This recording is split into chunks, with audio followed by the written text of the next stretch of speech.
Buenas tardes a todos.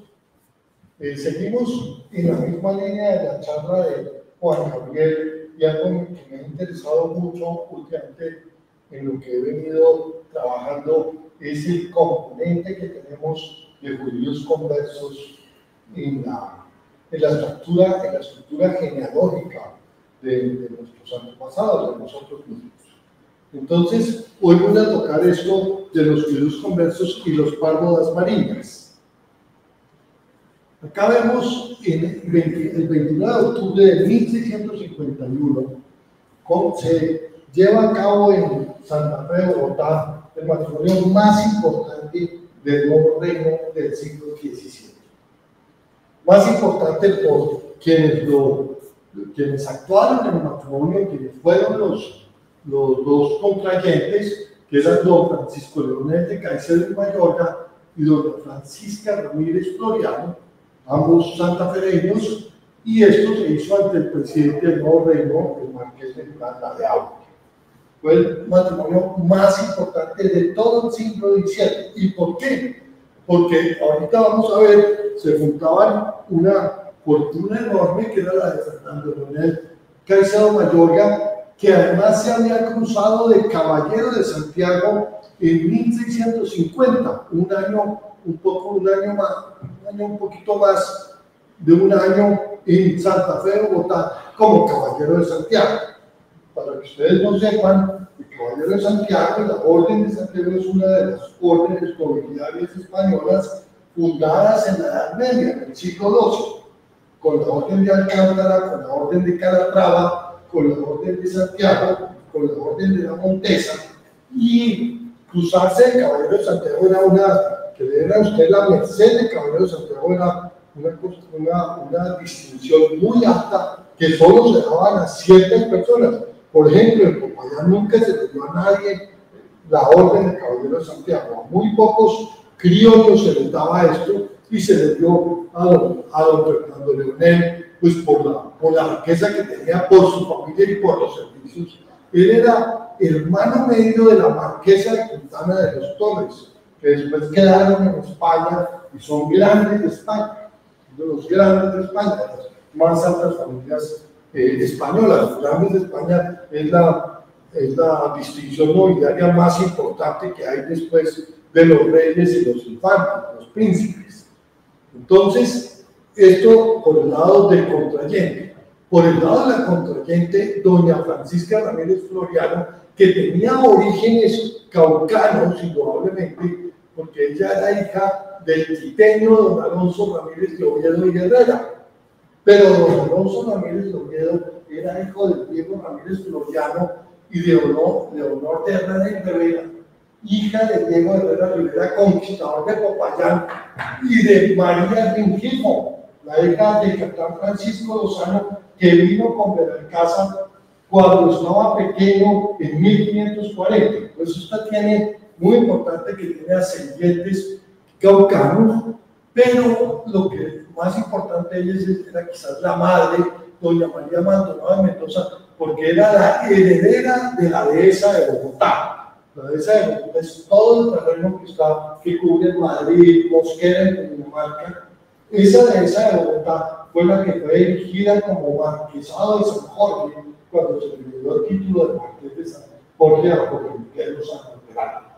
Entonces esta gente era la primera gente del nuevo reino, y ella era hija legítima también del Calatrava, es decir, el papá de María Maldonado de Mendoza también se le había dado la merced de una orden nobiliaria como la Orden de Calatrava, don Antonio Maldonado de Mendoza, por ser hijo de don Francisco Maldonado de Mendoza y de doña Jerónima de Orrello y Castro, que fue la encomendera de Bogotá. Entonces es muy importante que todos estos son a lo último encomenderos, una familia de encomenderos, y un poder inmenso el de este matrimonio. Este matrimonio obviamente está reseñado en locales y concentra el poder y la más alta nobleza del nuevo reino. Espero que nosotros lo veamos así. Y es así. Entonces, ¿qué pasaba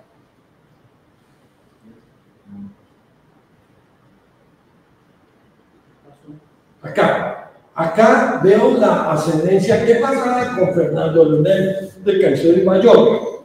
Acá para explicar cómo eran estos, este no es el retrato al óleo de Fernando Leonel, pero sí es el del hermano Francisco Félix Beltrán de Caicedo.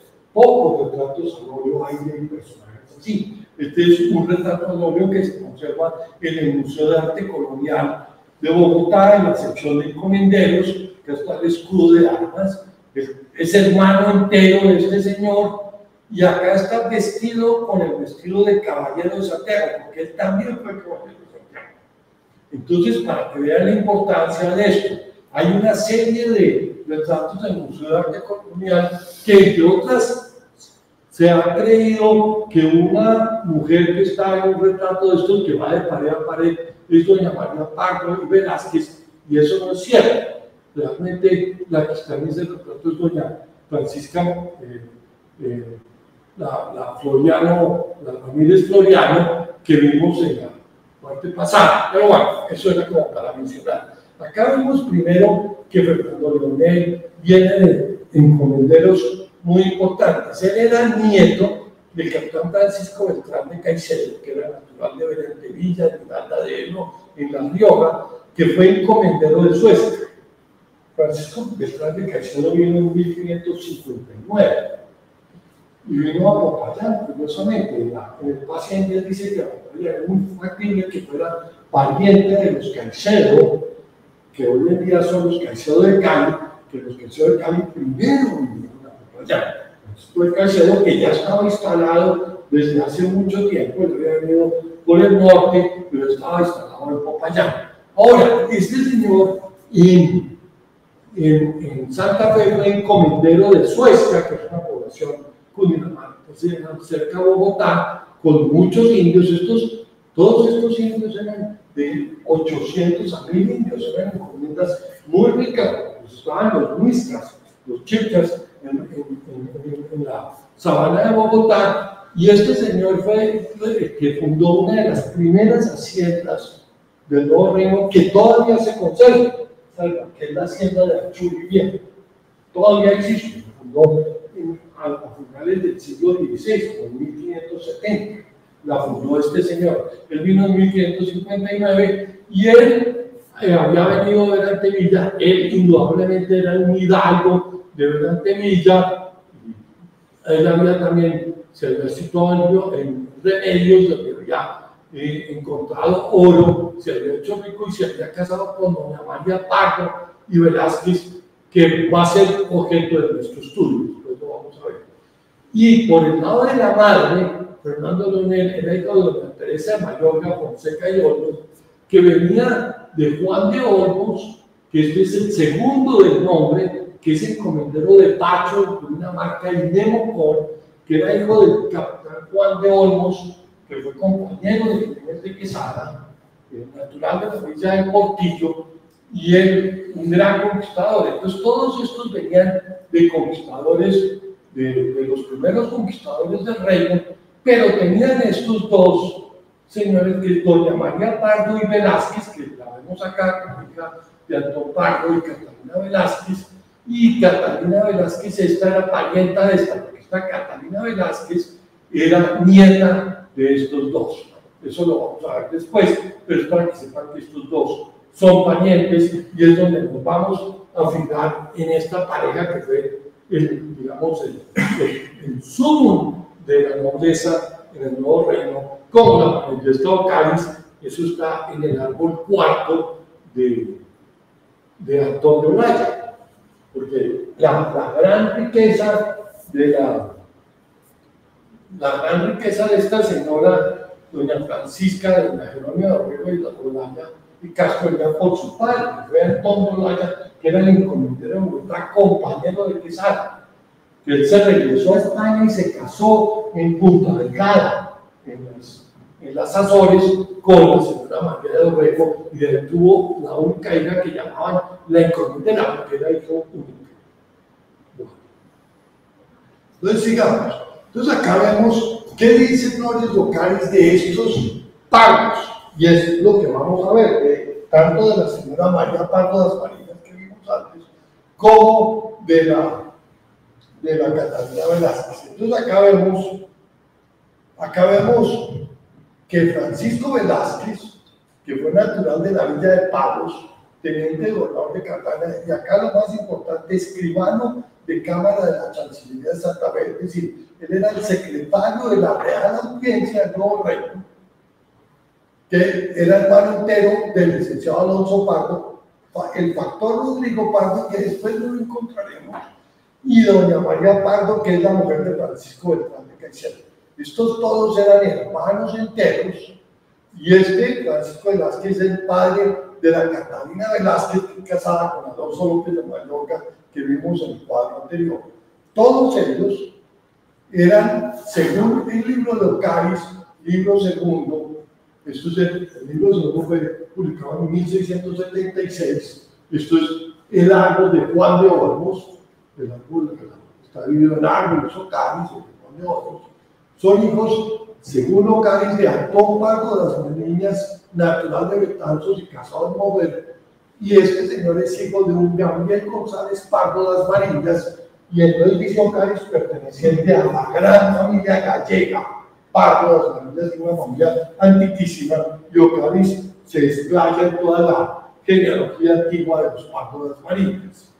Y la Catalina Velázquez era natural de Moguer, hija del doctor Aparicio Velázquez, natural de Moguer Beltrán, y Isabel Macaera. Eso es lo que dice Ocaris.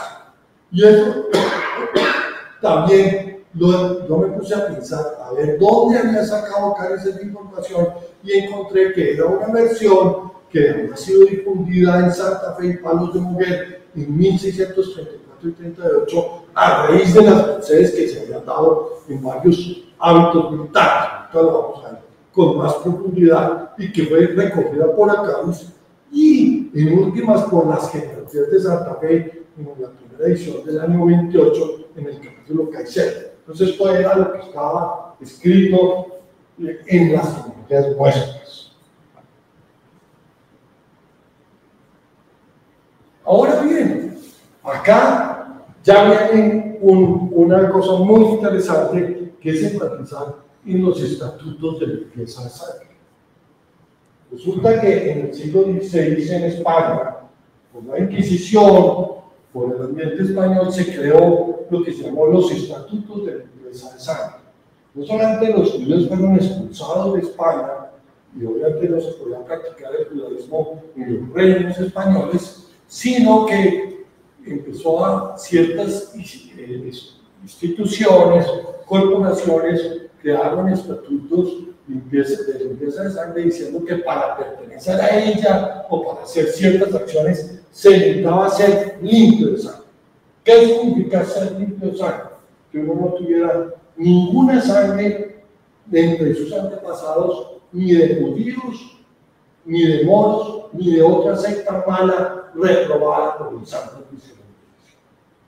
Pues no solamente los castigaban por no practicar el judaísmo, sino por tener ascendientes judíos. Entonces eso generó, obviamente eso fue una talanquera, un obstáculo que querían ponerles a grupos emergentes de judíos conversos que tuvieran sobresalir en la sociedad, pero entonces les decían, no, usted es judío converso, su bisabuelo fue judío, usted no puede avanzar más, usted no puede pertenecer a estas corporaciones. ¿Qué corporaciones adoptaron estatutos de limpieza de sangre? Eso no fue un derecho público español, no fue para toda España, sino lo adoptaban instituciones. Por ejemplo, las órdenes militares. Si uno quería pertenecer a la orden militar de Santiago, tenía que probar que uno era limpio de sangre. Si uno quería pasar a Indias, entonces también era limpio de sangre. Entonces nosotros vivimos convencidos, los latinoamericanos, felices, de que todos, o no felices, no, pero convencidos de que todos nuestros antepasados eran cristianos viejos, porque le decían a uno, no, como no podía ser sino cristianos viejos. Ahora vamos a ver. Ahora vamos a ver. Lo mismo, otra cuestión, para ser curas, también probaban limpieza de sangre. Entonces había una cantidad de corporaciones que pedían eso, y ahí es donde empieza la cuestión a ponerse interesante para poder encontrar eso. Acá está, por ejemplo, el permiso que le da el rey acá, dado en Madrid, ¿sí? Acá está, perdón, dado en Segovia a 7 de agosto de 1565 años, dado a quién, a Juan Velázquez Pardo, que es uno de estos Pardo de abajo, hermano de Francisco Velázquez, hermano de María Pardo Las Marinas, para que pase a Indias, dice ante vosotros, información hecha en su tierra ante la justicia de ella y con la aprobación de la misma justicia, de cómo no es casado ni de los prohibidos a pasar a aquellas partes. Es decir, queda limpio de sangre. Algunos dicen en los jueces días no es de los prohibidos a feo vidas, que quiere decir que en el mismo momento alguien declaró, yo juro que Dios no es limpio. Entonces acá está este expediente que está en el archivo de Indias en contratación. Ahí está la diferencia. Entonces acá están las cláusulas, lo que declararon los testigos. Entonces esto es dado en Moguer en mayo de 1565 y son 5 testigos. El Señor juntó 5 testigos en Moguer para probar su limpieza de sangre. Entonces acá está.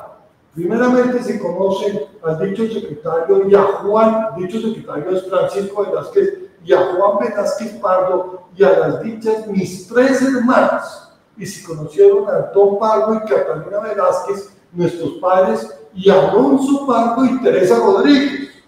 Ya no aparece Gabriel González Pardo de los Marinos. Acá dicen que es Alonso Pardo y Teresa Rodríguez. Empieza, acá puede haber el borrar. Y el doctor Aparicio Velázquez e Isabel Alonso La Roldán, una forma de decirle Isabel Roldán Cadera, su mujer, nuestros abuelos, de padre y madre ya difuntos que se han ido. Después dice otra, ítem si saben que todos los dichos nuestros padres y abuelos y nosotros fueron y somos cristianos viejos, ahí está claro, limpios de toda mácula, sin raza de judíos, moros, etc. Eso está clarísimo ahí. Y todos los 5 testigos dijeron, claro, juro por Dios, juro que los señores son limpios de toda la mala raza. Esto es. Entonces, según esta información, la ascendencia es esta, que es un poco distinta a la que trae Ocari, porque Ocari pone que este Antón Pardo es de Betanzos y que este señor es Gabriel González Pardo de las Marinas, que son gallegos. Acá aparece otra información. Entonces, sigamos.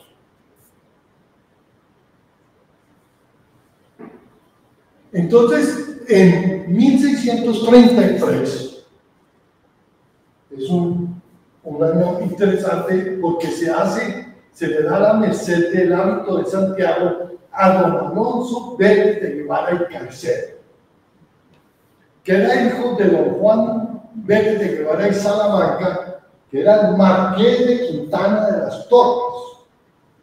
Juan Vélez de Guevara y Salamanca, este señor, vino, fue gobernador del Chocó y era hijo, el papá del señor al cual le dieron la merced, hijo de don Alonso Vélez de Guevara y nieto de don Miguel de Salamanca Polanco y de doña María Velázquez, que era hermana del conde de Oñate.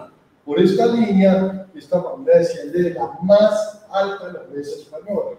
Descienden nada menos de los condes de Aragón, Pedro Fernández de Velasco, condestable de Castilla, de doña María de Tobar, los que hayan ido a Burgos, ustedes pueden ver la capilla, que es una belleza, la catedral de Burgos, de esta familia. Entonces, esto es la más alta nobleza y estos están, obviamente, reseñados por Luis de Salazar y Castro en la historia de la Casa de Lara. Por la caseta por la mamá, pues acá posiblemente hubo algo de converso, o no posiblemente algo de converso por doña Beatriz de Maluenda, pero eso no es nuestro énfasis en este momento a doña Casilda de doña Casita hace referencia donde debe cargo, poeta español. Entonces, esa era por el papá, y por la mamá es doña Jerónima de Caicedo y Carrillo. Esta señora era prima hermana, medio hermana del Fernando Leonel Beltrán de Caicedo, por eso la traigo acá. Era hija del capitán Francisco Beltrán de Caicedo y Pardo y doña Catalina Carrillo y Rojas. Y acá obviamente pues nos vuelve a aparecer doña María Pardo y Velázquez, que Ocarita llama doña María Pardo das Colinas, y el capitán Francisco Beltrán de Caicedo, que ya lo hemos visto. Entonces acá es un expediente que se convierte en las pruebas. ¿Cómo se hacía esto de la orden cuando se daba una merced? El rey le daba la merced del hábito de Santiago en 1633 a Vélez. Entonces manda una rehacer, le dice al señor, le doy la merced, pero él tiene que presentarse ante la orden y justificar que es limpio de sangre y que es no. Entonces él tiene que presentar una genealogía, y la orden nombra dos investigadores, dos informantes, un cura y un civil que forman parte de la orden de Santiago y que van a todos los pueblos a investigar qué dicen de nosotros. ¿Sí? Entonces van a donde, esto es Burgos, entonces van a Burgos y preguntan, bueno, ¿quién era el señor Vélez de Guevara? Acá en el nuevo reino de Granada, y empiezan a escudriñar todo. Obviamente hubo mucho dinero cambiando, sobrepasando los testigos, pero puede haber expedientes que no. Este es un expediente de más o menos 800 folios, donde hay todas las declaraciones. Ese expediente, entonces, lo más interesante es que en ese expediente esos 800 folios son básicamente dedicados a cuestionar a esta doña María Pardo. Es muy interesante. ¿Por qué? Porque en ese proceso unos caballeros de la Orden de Santiago se reúnen y le mandan una carta al presidente del Consejo de nosotros, el presidente de la Orden de Santiago, y dice: usted no puede llegar a nombrar a este señor caballero de Santiago porque este tiene sangre, este señor es infecto, como se llamaba, descendiente de confesos, de judíos, por la doña Jerónima de Caicedo y Carrillo, nada menos, porque esa era de la mejor gente que había en el nuevo reino, pero lejos. Ellos dicen además que tengan cuidado porque este capitán Francisco Beltrán de Caicedo y Pardo le decían en Santa Fe judío y tenía una fortuna de 500.000 ducados, que era enorme, y era la persona más rica que había en el nuevo reino. Entonces, que se cuidara, pero que no dejara porque este don Juan Vélez de Guevara y Salamanca, si no estoy mal, era caballero de Alcántara, decía: él está bien, este señor no tiene problemas, pero este señor, por su madre, es infecto. Entonces esto se convirtió en una cosa terrible. Hicieron investigaciones en la Villa de Palos, en el condado de Niebla, el cura de Andalucía, de donde salió Colón, la Villa de Palos, y Moguel, que queda pegado a la Villa de Palos, en Santa Fe de Bogotá. Y ahí en las pruebas hay una persona que escribe en las pruebas, y hay una nota que dice: no se sabe de la mujer con quien estuvo casado Gabriel, porque lo que ellos, los testigos de toda esta información que él la ganó al final, dicen que obviamente esta señora era nieta de Gabriel González Pardo de las Marinas, pero en todo caso queda una nota en que dice: no se sabe de la mujer con quien estuvo Gabriel casado, es decir, no se sabe con quién se casó Gabriel González Pardo de las Marinas, y ni hay instrumentos por donde conste son estos de los Pardos de Galicia. Es decir, no se sabe cómo juntar estos Pardos a los Pardos de Galicia. No hay ningún documento, no lograron presentar nada, pero el señor era el hijo del Marqués de Quintana de las Torres. Era un señor supremamente poderoso, y el señor finalmente logra su hábito. Entonces, acá, finalmente, 10 años después, esto es muy, 10 años duraron haciendo las pruebas y en el juicio 10 años, finalmente Alonso Vélez de Guevara se logra cruzar de Caballero de Santiago y el 28 de abril del 44, en Bogotá. Después fue gentil hombre de cámara de Don Juan de Austria, pues los maras de ese mundo. Y poco, es muy curioso que ponen cosas años después se cruzó su pariente Don Fernando de Caicedo. Hasta ahí ya, cuando ya uno se cruza de caballero, ya comienzan los parientes a cruzarse de caballero. Y las pruebas de Fernando de Beltrán de Caicedo, nadie dice. Pero es don Alonso. Y acá hemos encontrado después, y aparece en los archivos de la Cámara del Secreto de la Inquisición, la genealogía de Pardo que está en la Inquisición. Esto nunca apareció en el juicio, esto lo taparon, pero este es el archivo, esto es la genealogía que tenía la Cámara del Secreto de la Inquisición de estos hombres. ¿Qué tenía? Que Francisco Velázquez, del que hablamos, no era natural de la Villa de Pardo, era natural de Moguer, secretario de la Audiencia del Nuevo Reino de Granada, que fue hijo de Antón Pardo, coincide el nombre, nacido por 1494, casado con Catalina Velázquez, vecinos de Moguer, y que este señor Antón Pardo era hijo de Alonso Pardo, nacido por 1468, vecino de Moguer, y Teresa Villarreal, que ya fue reconciliada por el Santo Oficio. ¿Qué quiere decir reconciliada? Que llega a un acuerdo por el Santo Oficio porque era judaizante. Entonces ahí ya. Pero los papás de Alonso Pardo fueron Juan Pardo, que fue relajado, estando ya enterrado. Relajado quiere decir que se le pasa de la justicia del Santo Oficio a la justicia ordinaria para que lo condonen a muerte, pero el señor ya había muerto, y entonces sus huesos fueron exhumados y quemados por judío, por judaizante, y lo mismo la señora Isabel González relajada, y acá están los padres de ellos, que era hijo de Gabriel Pardo, Isabel González, condenada también, vecina de Moguer, hijo de Antón González, contador y Constanza. Ahora, eso le toca a todo, al nuevo imperio. De acá desciende, por ejemplo, Jorge Tadeo Lozano, el prócer de la independencia. De acá desciende, obviamente, el Marqués de San Jorge. De acá descienden todos los Pardos de Bogotá. De acá descienden las Ibáñez, por ejemplo, doña Nicolasa y doña Bernardina. Muchísimos próceres de la independencia. Es quizás la gente más importante que existe en San Mateo. No hay una familia importante en San Mateo que no tenga este matrimonio entre sus ascendientes. Entonces es muy interesante verlo, ese componente. ¿Cómo fue que lograron ellos? Porque esto estaba súper prohibido. ¿Cómo fueron lograrse esconderse? Es a través del dinero y las relaciones. Pero no basta solo el dinero, las relaciones son muy importantes. Ellos se fueron entroncando con la alta, porque ellos se entroncaron con la alta nobleza. Es decir, si uno ve estos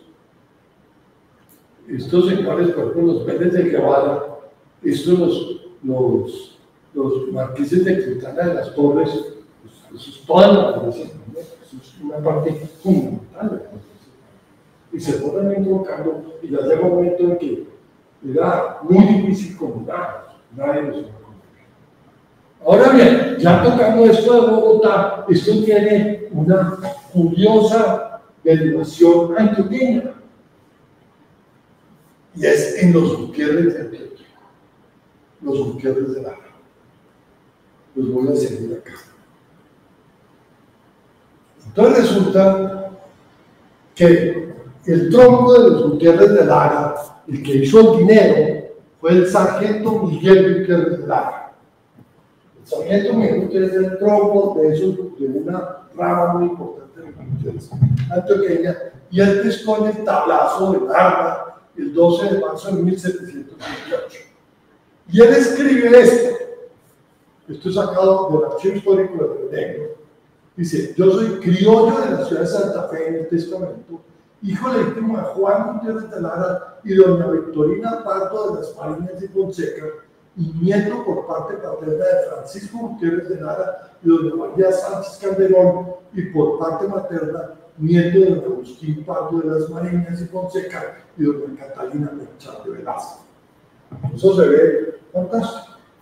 Todos son dones, todos son doñas, todo está maravilloso. Entonces vamos a irlo descubrirando. Entonces, bueno, veamos que por los Gutiérrez de Lara pues él no da señas de dónde son, porque él es criollo. Se asume que este Juan Gutiérrez de Lara pudo ser español, no lo sabemos. Entonces yo empiezo a investigar y lo primero es tratar de encontrar la partida de bautismo. Y efectivamente la partida de bautismo de Miguel Gutiérrez de Lara está en Santa Fe, Bogotá. Él es bautizado en 1659 y la partida simplemente dice que es hijo legítimo de Juan Gutiérrez y Victorina Pardo. Ya no es doña Victorina, es Victorina Pardo. Esto es muy importante, esto de los dones y los doñas es importante, digámoslo. Después investigo qué dice Ocares. Entonces Ocares dice: Ocares no cita nunca ningún Gutiérrez de Lara en la obra de Ocares, lo cual es extraño porque supuestamente eran bogotanos. Y acá dice: Agustín Pardo, según Ocares, era hijo legítimo de Rodrigo Pardo, vecino de La Palma, y Juana Bautista Meneses, nieto natural del factor Rodrigo Pardo. Es decir, ya lo empezamos a conectar. Este factor Rodríguez Pardo, no se olviden, es hermano del Francisco Velázquez, el secretario de la Real Audiencia. ¿Sí? Y tuvo un hijo natural, dice Ocares, que se llamó, Rodrigo Pardo, y ellos fueron los padres de Agustín Pardo, que tuvo por hija natural a Victorina de la Cruz, de 4 años en 1633. Es decir, coordina bastante bien que esa Victorina puede ser esta Victorina Pardo de las Marinas de Fonseca. Y eso es más o menos la versión que da Arango Mejía en las genealogías de Antioquia, pero pues yo quedo un poco despistado porque si Victorina de la Cruz es hija natural, porque este trato es tan distinto a cada hombre. Victorina, si fuera hija natural, seguramente no llevaba el doña, y acá está la mamá, doña Catalina Merchán de Velasco. Y hay que anotar que en Tunja hubo una familia Merchán de Velasco muy importante en Tunja. Pues uno llama la atención: ¿quién será esa Catalina Merchán de Velasco? Entonces sigo investigando y encuentro un primer testamento de Agustín Pardo. Es decir, encuentro un testamento de este Agustín Pardo. De este Agustín Pardo, que acá está nombrado de una forma muy ostentosa, don Agustín Pardo de las Marinas y Fonseca. Encuentro un testamento de don Agustín Pardo que testó primero en Santa Fe en 1633, hijo legítimo de Rodrigo Pardo y de Juana Bautista, su mujer. Esto está en la tercera nota, está en el archivo de la. Esto obviamente coordina con lo que dice Ocares. Ocares dice Agustín Pardo, hijo de Rodrigo Pardo y Juana Bautista Meneses. Es claramente el mismo. ¿Sí? Y él dice en una cláusula de su testamento: ítem declaro por hija mía natural a una niña llamada Victorina de la Cruz, que será de data al presente de 4 años. Es decir, que había nacido en 1629. Entonces Ocares, obviamente la fuente de Ocares es este testamento. Tuvo por hija natural a Victorina de la Cruz. Lo que cayó Ocares es que también dice que la V en Catalina, India Ladina, mujer soltera, que también lo soy yo. Es decir, la Victorina era mestiza, pero hijo de una India Ladina. ¿Qué es una India Ladina? Son indias cultas, son las indias que logran servir de intérpretes, no son palestinos. Los indios ladinos son más cultos, son los que logran servir de intérpretes y todo eso. Dice, es muy factible que esta India haya tenido contactos con españoles. ¿Está bien? Entonces él dice, Victorina de la Cruz, niña, la verdad es exactamente eso, mujer soltera, también lo soy yo. Después, siguiendo investigando en los archivos bogotanos, encuentro que hay una Agustín Pardo que testa, yo pensé que era distinto, pero encontré que era el mismo que testó segunda vez en Santa Fe en 1637. Primero testó en 1633, después 34 años después volvió a hacer testamento. Y lo sé que es el mismo porque está la declaración de quién es hijo. Pero ahí no encontré a ninguna Catalina, doña Catalina Merchán ni nada. Pero sí encontré las cláusulas de ella, por mucho entendimiento de esto. Y una cláusula dice, y yo tengo hecha donación vocal. ¿Qué quiere decir donación vocal? Donación a viva voz. De no usted, le digo oralmente. De la dicha cantidad a Catalina Merchán por haberme servido. Es decir, la Catalina Merchán que habla en nivel como doña Catalina Merchán de Gascón, que ha sido criada en Agustín Pardo. No. Mandó la cobre y todo para sí. Y en otra cláusula después dice, y por no tener, como no tengo herederos legítimos, claro, Agustín nunca se casó, nombro para que lo sea de todos mis bienes, derechos y acciones que yo haya de haber y de cualquier manera me pertenezcan a la dicha Victorina, porque es la cita casualmente en el testamento, mi hija. Entonces está claro, ya, Victorina Pardo era hija natural de Agustín Pardo. Entonces ya vemos acá cómo es la ascendencia de estos Gutiérrez. El sargento Miguel Gutiérrez de Lara, criollo de la ciudad de Santa Fe, pues Juan Gutiérrez de Lara, que no sabemos estos, nada, lo que dice en el testamento, nada más.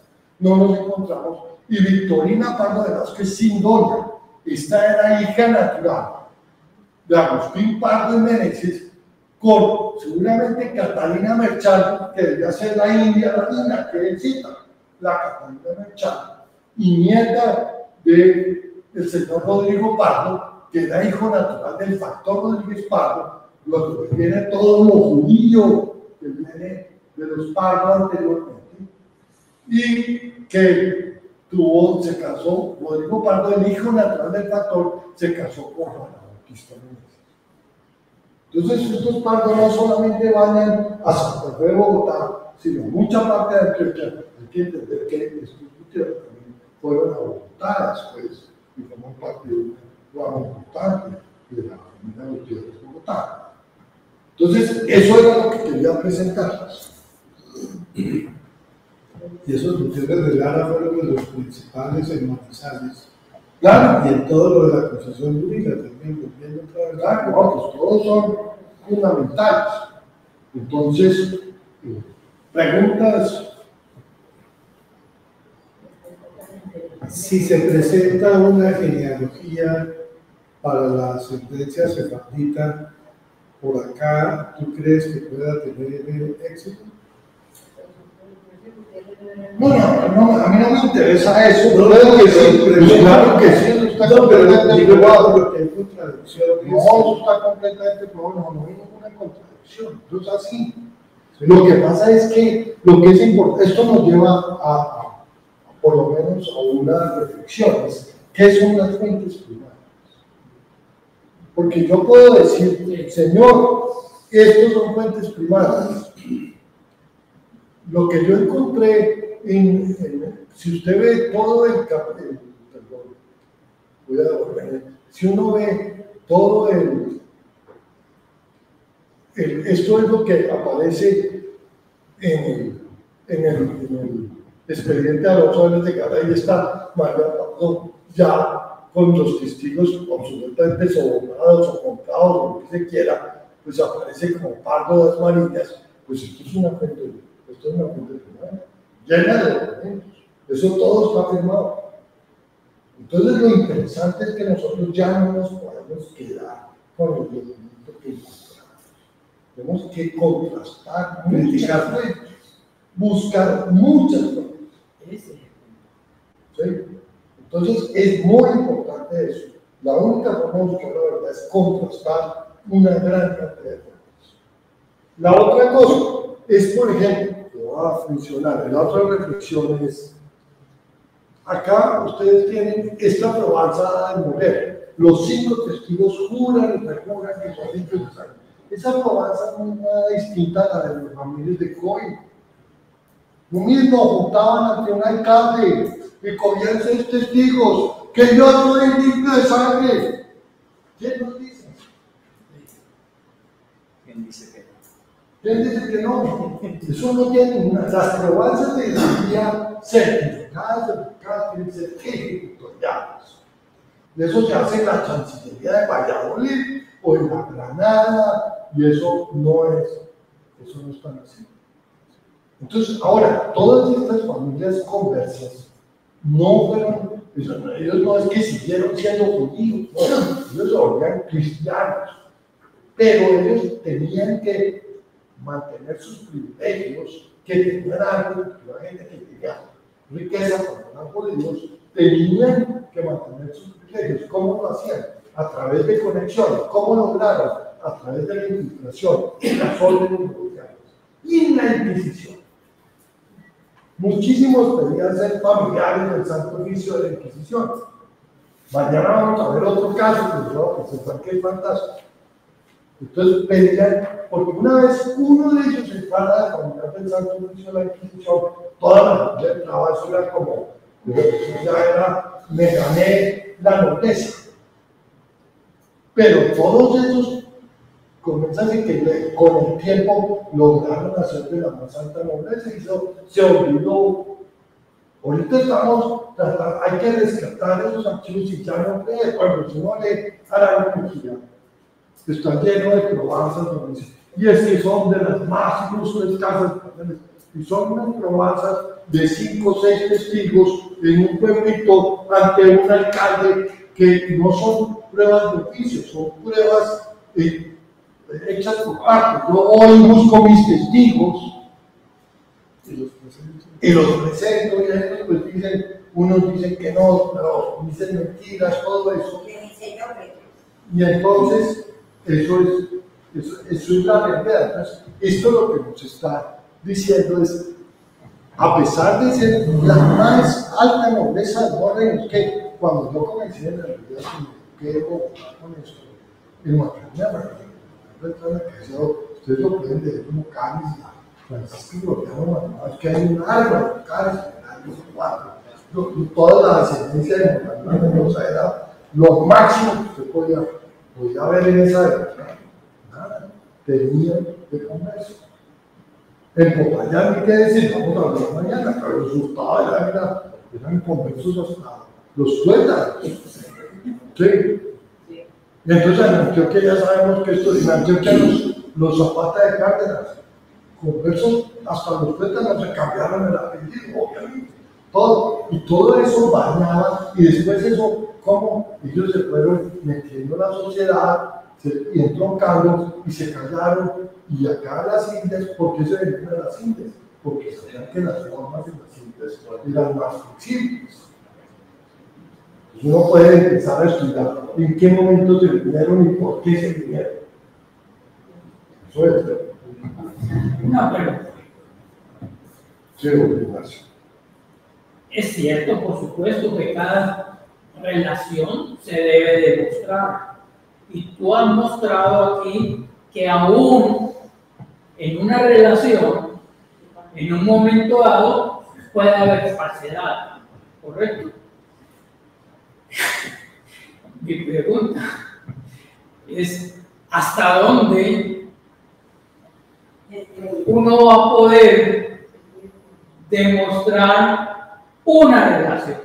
No, Sí. hay que seguir buscando y buscando. Mira, el caso que tenemos también muy importante acá son los de Gaspar de Mena Loyola, que Pedro Salcedo era converso. Después fueron Martínez de Fidea, gobernador de Popayán, caballeros de Calatrava, de Alcántara, de Sevilla. Eso, lo que uno tiene que coger esos expedientes y leerlos con cuidado, y uno va a encontrar siempre un testigo que dice, está convencido, o acá tal cosa, o acá tal otro, Lo que pasa es que muchos archivos de medición se han perdido, pero buscándolos uno va a encontrar. Yo, por ejemplo, los resultados del Águila no está en el índice oficial de pares. Yo encontré en un estante del Archivo Histórico Nacional, en una biblioteca, en un libro que hay de los catálogos de la Inquisición, que no está catalogado en pares. Entonces la gente busca y no lo encuentra. Lo encontré ahí y encontré que una persona dice: quiero que me saquen todos los resultados de la Cámara del Secreto, porque la Inquisición tenía un secreto. Y en Toledo estaban desesperados con tantos judíos que se estaban tomando todos los puestos, porque estos son todos del Águila. Les cuento, uno que fue Sebastián Hurtado, que fue regidor en Valle. Dice, ya lograron pasar de juzgado, que es una institución distinta a la de regidores de la ciudad, donde solamente se presentaban los que eran caballeros. Todo lo que yo te digo, por información, hay que seguir. Exacto. Y no creerle a esas probanzas mínimas de 5 o 7 veces. Pues, obviamente apuntarlas, obviamente referenciarlas, obviamente decir esto es lo que tenemos. Porque si no tenemos más, ¿qué hace? Hipotéticamente tenerlas ahí, pero hay que seguir buscando. Y cada vez vamos enriqueciendo mucho más. Esto, por ejemplo, esto salió de las carreras de Bogotá, del 28 escritas por los gobiernos de Posay, que eran 2 personas de una seriedad impresionante. Si yo les digo a ellos, esos eran judíos conversos, pero no, ya no es así, porque se han encontrado nuevos documentos que antiguamente la gente no sabía más. Yo tenía que ir a España a sacar los archivos, era muy difícil. Pero uno va encontrando eso, ya no le creamos, nosotros ya no le creemos a Ocaris, no hay que creerle a nadie. Y a Ocaris tampoco, Ocaris fue escondiendo. Pues Ocaris, lo que me gustó de esta investigación es que Ocaris no se inventó esto. Digamos, Ocaris,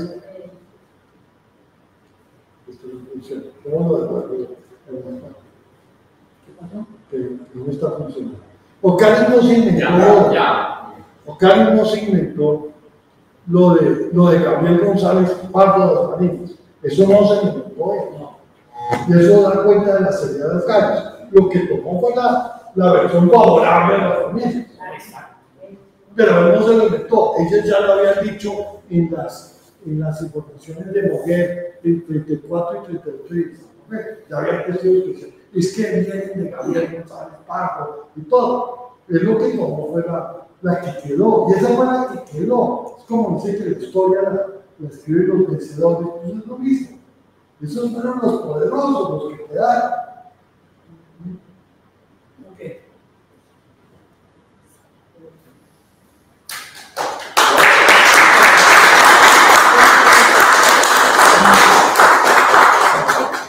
Hemos dicho, nunca va a haber un fin de investigación. No, pues rico.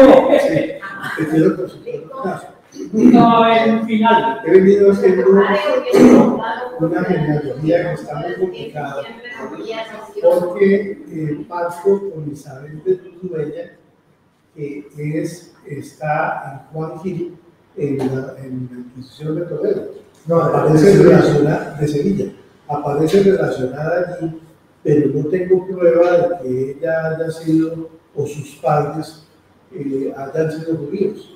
Eran como, mejor dicho, eran catalogados como cristianos, ¿sí? Y en su testamento, que lo conseguí en España, ella se declara como cristiana, ¿sí? Entonces aquí, ¿cómo hace uno para solucionar eso? Está en Juan Gil, que es una prueba de, mejor dicho, aquí. Bueno, todo, digamos, Juan Gil cita todas hace referencias de la excelente trabajo de posopografía, ¿sí? Pero pues no todos, porque es que había familias que todos los ponces de oro, había ramas que se vinculaban a judíos y otras no. Que todo esto dependía de la dinero, claro. Pues todos conocemos el Tesón de la Nobleza. El Tesón de la Nobleza es un libro que escribió el cardenal Mendoza cuando le llegaron el hábito un sobrino, porque yo creo que es de los todo esto que tenemos acá de converso y saca todo eso, y cómo se va uniendo, pues es que los judíos eran los que plata. Entonces, unía la plata, como dicen muchas señoras en votaciones, la plata que le ponen a la gente. ¿Sí? Eso es.